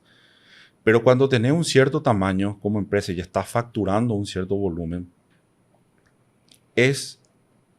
yo soy partidario de tener un contador in-house, llevar la contabilidad dentro de casa, porque eso te permite, dentro de un orden de estructura de gestión, porque tampoco es traerle a un contador y decirle, bueno, resolver el problema, porque el contador solo no te va a poder resolver un problema. Ah, no es mago. O sea, esto es integral. Por eso que hay que entender que todas las partes tienen que estar alineadas, o si no, no funciona. No es que una persona va a venir y te va a cambiar todo. Y depende mucho de la visión del dueño. Entonces, cuando yo entro a una empresa, tengo que trabajar en la visión del dueño, porque el dueño de empresa tiene que poder identificar estos problemas. O sea, yo le tengo que poder mostrar y decirle, mira, esto está pasando en tu empresa. Y estas son las soluciones que nosotros podemos tener. ¿Estás de acuerdo con esto? Como para llevar adelante un proyecto. Y si el dueño entiende y dice, sí, yo estoy de acuerdo y estoy para apoyar ese proceso, entonces lo hacemos. Porque va a tener un costo ese proceso. Y ese costo puede ser no solamente económico, porque vas a tener que invertir un poco en profesionalizar tu equipo, o puede ser que en algún momento tengas que tomar decisiones de de quitar algunas personas. O sea, yo no soy partidario de que hay que sacar gente, siempre hay que dar la oportunidad a todos, pero en algún momento te puede tocar alguno que esté resistente al cambio y vos tengas que decir, bueno, mira, acá vamos a tener que prescindir de tu servicio porque necesitamos estar con un equipo comprometido para llevar adelante el proceso de cambio. Entonces, a nivel de políticas, para el propio dueño puede tener costos, porque él se tiene que adaptar y decir, no, ya no es más a mi manera como yo quiero, voy a tener que seguir ciertas reglas acá. Entonces, hay una cantidad de costos, no solamente económicos, sino Culturales, emocionales. Claro, la cultura de la organización tiene que cambiar, pero para que la cultura de la organización cambie, tiene que cambiar la mentalidad del dueño. Porque yo no puedo ir a pretender cambiar la cultura de la organización si el propio dueño me está boicoteando el proceso. Entonces, es un trabajo en conjunto. O sea, tengo que llevar todas las partes, alinear todas las partes en una visión común y todos tenemos que estar trabajando en ese sentido. Y hasta ahora, mira, me está yendo súper bien con todos los dueños de empresas con los que estamos trabajando. Al contrario, inclusive al inicio, si bien puede ser que algunos hayan estado un poco resistentes, después se dan cuenta de los resultados y quedan muy motivados con lo que están viendo y terminan apoyando todo el proceso con mucha fuerza. También los funcionarios se van subiendo a la visión y eso termina generando un efecto sinérgico, decir, bueno, ahora sabemos que tenemos un rumbo y dónde estamos yendo. Claro, te iba a preguntar eso si aún te ha tocado que vos dijiste, hey, tenemos que cambiar de esta forma. Vos como dueño tenés que empezar también a cambiar un poco que no están a tu manera y tenido mucha resistencia tanta que haya dicho vos, bueno, no puedo más trabajar acá porque este dueño no va a luego cambiar su forma y no tiene sentido seguir en esta... Claro. ¿Te ha pasado? Claro, sí me pasó, no mucho, pero me pasó 1 o 2 veces en donde vos entras, tratás de guiar y te das cuenta que ya hay mucha resistencia o no se está tan abierto a hacer los cambios que tiene que hacer y ahí es muy difícil continuar. Es mejor que la persona continúe de la manera que está y bueno, en algún momento más adelante se prepare para recibir realmente una asesoría o contrate a alguien que le pueda ayudar en la manera que está llevando su negocio. En tu experiencia, ¿cuál es el momento que vos te das cuenta de puta, acá me tengo que ir, no vale más la pena, esta persona no va a cambiar? Tipo, ¿hay algún síntoma que vos decís, no, ya me retiro? No, es que normalmente, como te digo, en la gestión de la administración de compañías o en el mundo financiero o de gestión, no hay secretos. O sea, yo no voy a venir a reinventar la rueda ni a darle una receta mágica a nadie. Lo único que yo te puedo decir es por la experiencia de haber manejado y haber liderado empresas, equipos de trabajo, haber liderado expansiones y también haber liderado situaciones de crisis. Entonces vos ya sabes lo que tenés que hacer y lo que tenés que evitar. Y vos te sentás con el dueño y le vas guiando en un proceso. Si te das cuenta que la persona quiere ir por otro camino, entonces le tenés que dejar, es su empresa finalmente. O sea, cada uno tiene todo el derecho de tomar la decisión que mejor le parece para el negocio que formó, ¿verdad? Y en el futuro también tendrá que asumir los resultados de las decisiones que haya tomado. Puede ser que le vaya muy bien de la manera que quiera hacer o puede ser que en algún momento le vaya mal y tendrá que asumir las consecuencias. O sea, eso ya depende de cada uno cómo lo vaya llevando. Y en estos procesos de cambio que son a veces muy fuertes, ¿cómo te das cuenta cuando un colaborador, un líder de la empresa, tenés que soltarlo, tenés que dejarlo ir, que te traba más de lo que te ayuda y ya le diste las oportunidades? ¿O cómo les intentas dar las oportunidades para que no es de una que le sacas, pero que te das cuenta en el momento, no, esta persona no va a cambiar, yo tengo que contratar a otra persona en su lugar? Mira, la empresa se mueve por objetivos y por resultados. Entonces, vos entras a trabajar con un equipo de trabajo, yo siempre hablo muy claro con todos, digo, bueno, señores, esta es la situación en la que estamos y esto es un proceso por el que vamos a pasar y a esto vamos a llegar. O sea, necesito que todos estén comprometidos en este proyecto. Está el apoyo del dueño ahí, que va a respaldar esa posición. Él tiene que estar ahí respaldando y dando su posición a ese proyecto, porque no hay... O sea, yo no me voy a ser el líder, pero yo soy un facilitador. Yo voy a facilitar y ayudar, pero quien va a liderar el proyecto es el propio dueño de la empresa. Yo soy un asesor y te estoy ayudando a que vos lideres tu proyecto. Te estoy mentoreando para que vos abras tu mente y para que vos adquieras las actitudes y las actitudes que se requieren en el liderazgo para llevar adelante ese equipo, y le estoy ayudando al equipo. Por un tiempo es como que vos te volvés como una muleta para que caminen, pero en algún momento tenés que soltar y esa persona va a tener que continuar su proceso por sí mismo, ¿verdad? Entonces, cuando entras a trabajar con un equipo y ves que la gente se compromete y ves uno o dos que no están comprometidos con el cambio, que están resistentes, que siempre están boicoteando el proceso, que se quejan, que reclaman, que le empujan a los compañeros y le desaniman respecto al proceso, vas a tener que, eso se identifica fácil, enseguida te das cuenta. Le sentás a la persona, tenés que hablarle claro, le decís, bueno, mira, yo necesito tu compromiso porque estas actitudes no están colaborando. Y si en algún momento no se puede, bueno, vamos a tener que discontinuar la relación contigo porque necesitamos gente comprometida en este proceso. Entonces, acá hay que entender de que todo el mundo tiene derecho a pensar diferente. Acá no hay una cuestión personal. Cuando vos estás liderando un equipo de trabajo, vos no liderás en función a fulano o a mengano. Vos liderás en función a una visión o un proyecto.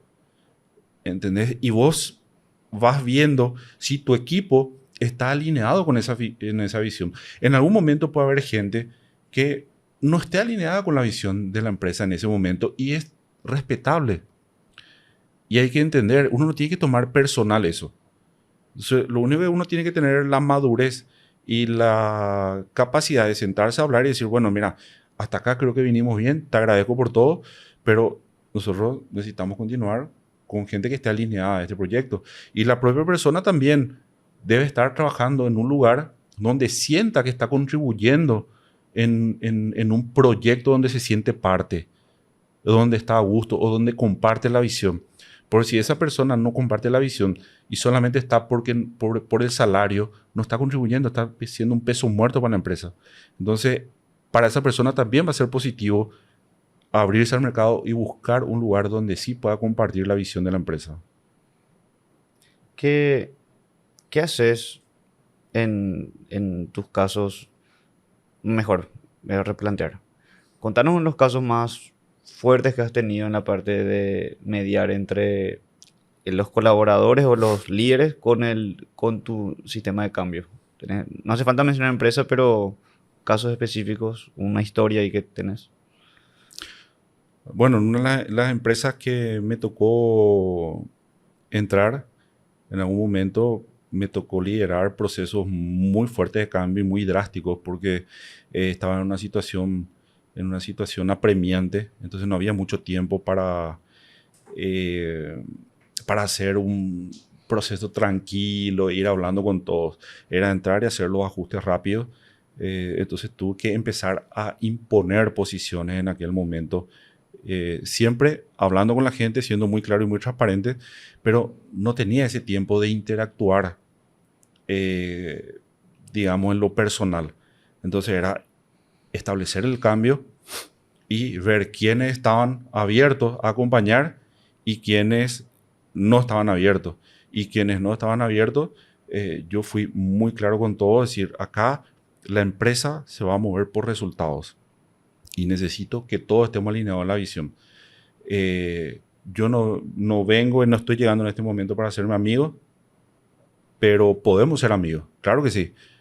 Después que cumplimos los resultados, podemos sentarnos como un asado, podemos sentarnos a compartir algo sin ningún problema, con muchísimo gusto. Pero primero estamos acá con un objetivo apremiante. Hay que conseguir estos resultados.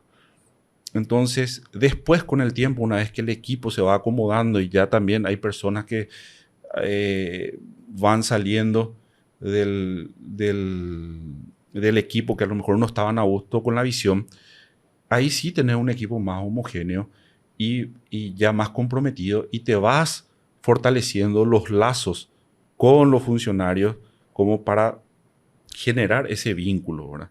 Pero cuando vos estás en una situación de estrés, vos no podés pretender llegar y querer ser el líder bueno que negocia para que darle el gusto a todo y para que todos estén a gusto y todos estén contentos. Eso no existe, ¿verdad? Vos tenés que dar resultados y eso va a implicar que tengas que tomar posiciones y que esas decisiones a veces tengan un costo. No el costo de imponer por imponer.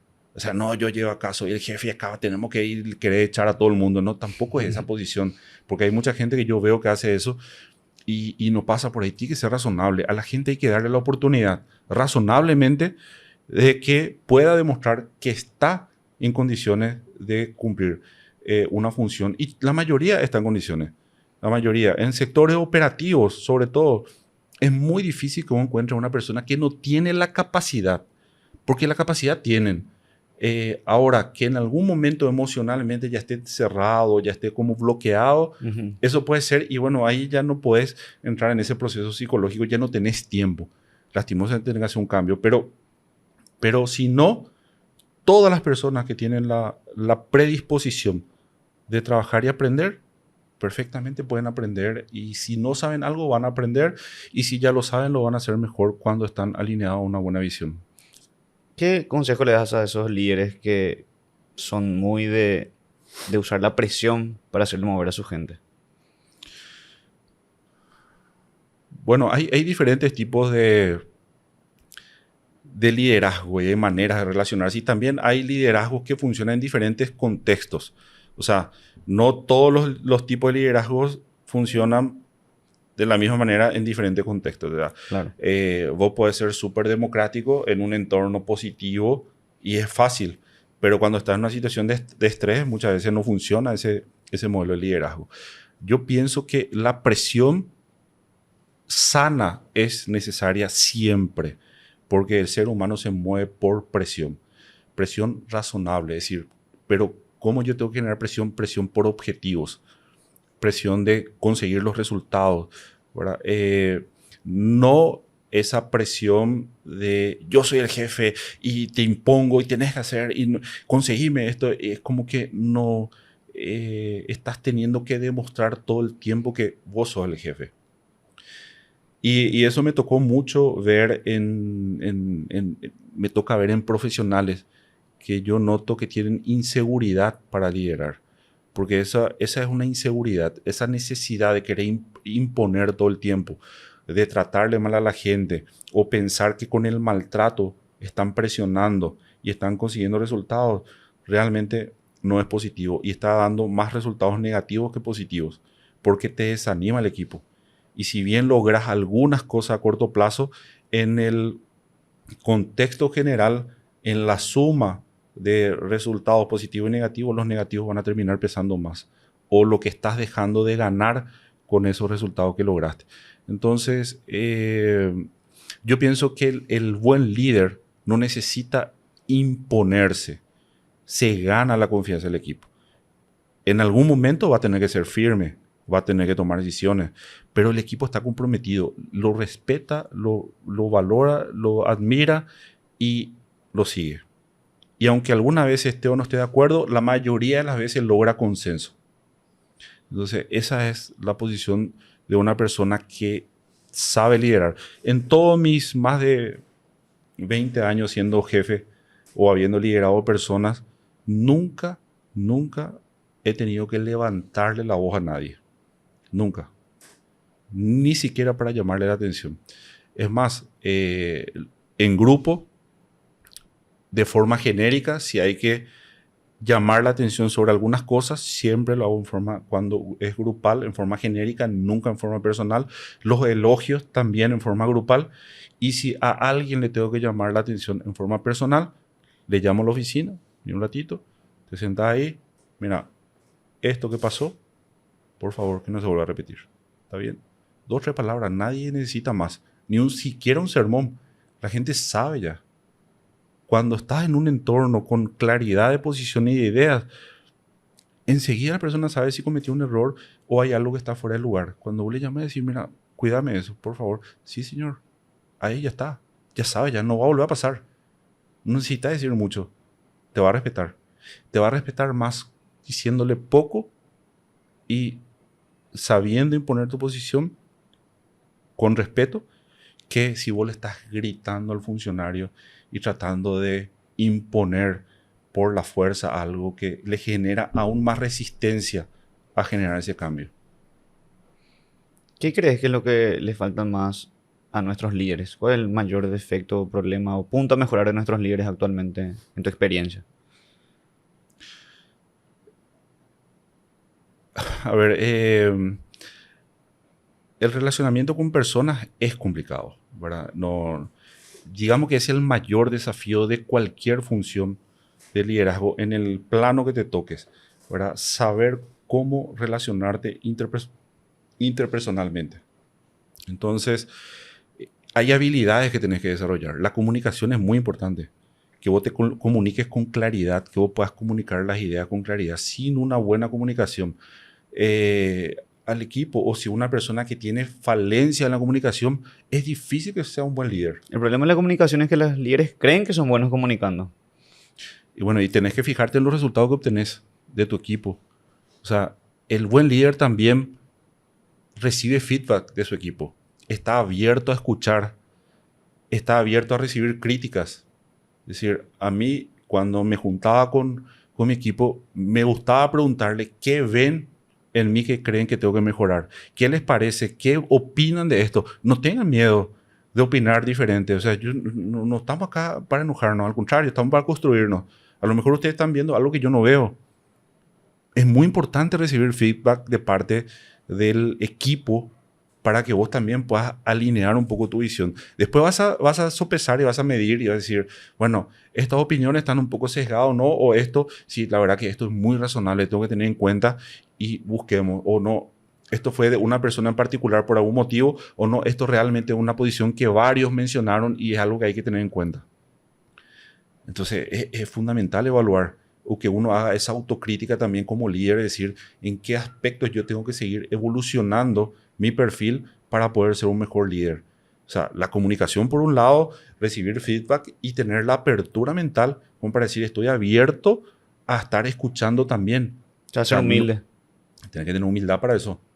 Porque si vos crees que porque sos líder sabes todo, está frito. Es complicado liderar así. Y ese es un error.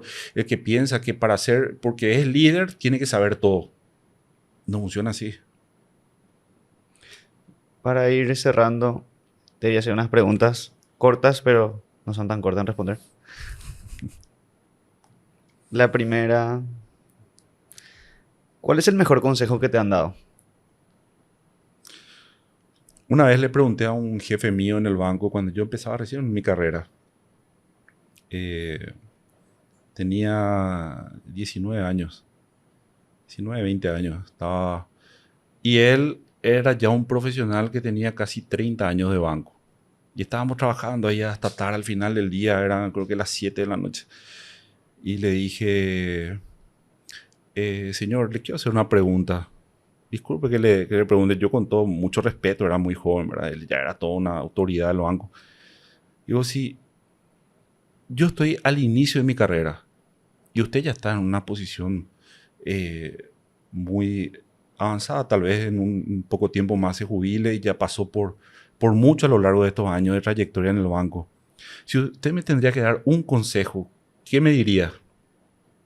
Le hice esa pregunta, sí, me salió y le quise preguntar y me salió la pregunta. Le encaraste ahí. Le encaré ahí y me dice, mira, una buena pregunta, me dice, pero te voy a decir algo, me dice, la vida y la carrera profesional es como una montaña rusa. Vas a tener momentos donde te va a tocar estar arriba y vas a tener momentos donde te va a tocar estar abajo. Cuando estés arriba, prepárate para cuando vengan los momentos malos y cuando estés abajo puedas recuperarte lo más rápido posible. Pero tenés que saber que siempre vas a tener momentos altos y momentos bajos. Y realmente a lo largo de todos estos años, si hoy yo pudiera darle un consejo a alguien, yo puedo ver exactamente eso. Es decir, la vida son momentos. Te va a tocar estar arriba y te va a tocar estar abajo. Hay que saber lidiar con ambos momentos. Hay que tener el aplomo necesario para poder, en los momentos que está en la cresta de la ola, mantener la humildad y los pies en la tierra, y también la fortaleza y la resiliencia cuando te toque estar en los momentos difíciles de la vida y cuando te toque estar abajo para poder recuperarte y volver a salir adelante y no quedarte estancado en el pozo. Genial, me encanta ese consejo. ¿Cuál es el libro que más te ha marcado? Bueno, hay varios, pero uno que me permitió en su momento, y lo leí hace mucho, digamos, en el mundo de los negocios, porque hay varios campos de libros, ¿verdad? Que me gustó leer mucho literatura, me gusta desarrollo personal, de liderazgo, de comunicación, me gustan los libros también de psicología. Eh, pero en el mundo de los negocios, uno que me permitió tener un poco de claridad sobre el perfil económico de las personas, el cuadrante de flujo efectivo de Robert Kiyosaki. Porque como que me permitió segmentar un poco los perfiles de personas, el empleado, el autoempleado, el dueño de empresa, el inversor. Y a partir de ahí vos decís, bueno, ¿en qué campo me quiero ubicar en el futuro? Fue un libro bastante clarificador, sencillo de leer y práctico para cualquiera que quiera entrar en ese campo. Genial. ¿Cuál es el principio que rige tu vida? Principio que rige mi vida. Bueno, hoy trato y siempre durante todos estos años, la integridad, ¿verdad? La integridad. Aunque muchas veces no podamos realmente en toda la magnitud de la palabra lograr el 100%, yo creo que uno tiene que buscar en todo momento ser una persona íntegra. Porque vas a tener momentos en donde la integridad te lleva a confrontarte contigo mismo, ¿verdad? Pero son fases y son etapas. Finalmente, yo creo que una persona que tiene valores, que tiene principios, que trata de contribuir con el bien a los demás, bien a las personas, en su comunidad, en la sociedad, en la familia, en el entorno, con los amigos, en la iglesia o donde te toque, es fundamental. Yo me baso sobre principios cristianos, soy una persona cristiana, los principios cristianos son los que hoy rigen mi vida. De hecho, hace muchos años, aunque no siempre lo podemos cumplir todos, pero trato por lo menos de ir corrigiéndome, ir evolucionando para que yo pueda lograr estar cada vez más cerca de esa posición, como para que la gente que me mire y yo pueda ser también un ejemplo y no solamente para mis hijos, sino para otras personas a quienes yo pueda serles de utilidad con la experiencia de vida que me ha tocado vivir hasta acá. Y la última, ¿cuál es tu definición de éxito? La tuya. Para mí, éxito es cuando estás en paz con todas las áreas de tu vida en general. Es decir, lograste llegar a una posición donde familiarmente estás en paz con la familia, estás en paz con tu entorno, económicamente estás estable, lo suficiente, no hace falta ser ni rico ni multimillonario para eso, pero decir, bueno, estoy en paz con mi condición económica y espiritualmente estoy en paz con el Creador.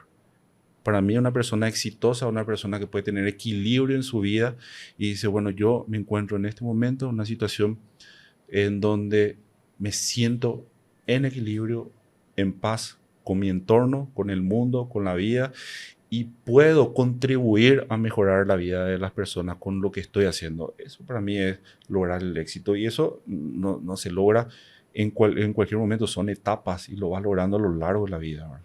¿Sentís que el éxito es el camino también o es solo un punto al final? No, por supuesto, un camino. Es todo un camino, un proceso. O sea, yo creo que no existe el éxito pleno o la felicidad plena o un estado donde vos alcanzás una plenitud. El ser humano es un ser, digamos, incompleto, permanentemente incompleto, siempre insatisfecho, siempre estamos buscando algo más, siempre hay algo más que queremos hacer, que queremos llenar, que queremos.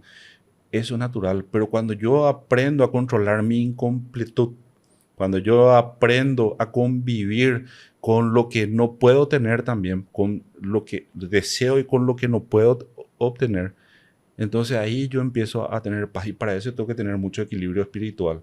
Desarrollar la parte espiritual es fundamental.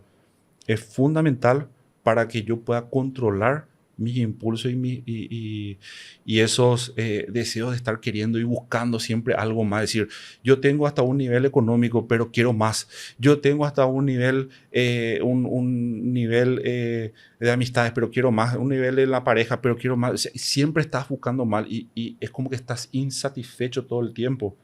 Entonces, ahí no hay paz, no hay equilibrio, no hay éxito. Dejas de disfrutar tipo el momento por el mañana. No sé si el momento, yo creo que eso también es un poco de doble filo porque no siempre vas a disfrutar todo el momento. Claro, En tu camino a lograr una visión vas a tener que renunciar y sacrificar cosas. siempre. Va a haber momentos en donde vos no vas a estar disfrutando, pero te vas a estar esforzando en pos de un objetivo a largo plazo. Claro, pero me refería también a que hay pero- mucha gente que no se enfoca, o sea, solo se enfoca en el objetivo, pero no se sienta a disfrutar también todo lo bueno que tiene hoy. Yo lo que creo que hay gente que idealiza el éxito. Sí, Entonces piensa que el éxito es tener más dinero o piensa que el éxito es tener más de algo que hoy no tiene. Entonces es como que idealizamos algo que no tenemos. Pero cuando llegues ahí tampoco vas a ser feliz, ni vas a tener paz, ni vas a ser estable. Entonces, en el estado en el que estás, con lo que tengas y lo que te falte, y que vos puedas tener equilibrio en tu vida y tener la madurez para decir yo disfruto de lo que tengo, aunque ambicione más sanamente. Bueno, eso es para mí un proceso de desarrollar el éxito a largo plazo. O sea, estás viviendo el éxito en el camino que estás viviendo. me encanta, sí, veo así también. Te agradezco, Guillermo, por todo lo que nos contaste. En serio, muchísimas gracias. La verdad que tu experiencia realmente nos aclara mucho y esa visión que tenés de cómo mediar, de cómo encarar nuevos desafíos. Te agradezco realmente muchísimo por todo lo que nos contaste y por tu tiempo hoy. Muchísimas gracias. Gracias, Diego, a vos. Y bueno, un gusto estar contigo. Espero que podamos repetirlo eso con más oportunidades. Claro que sí. Chao, chao.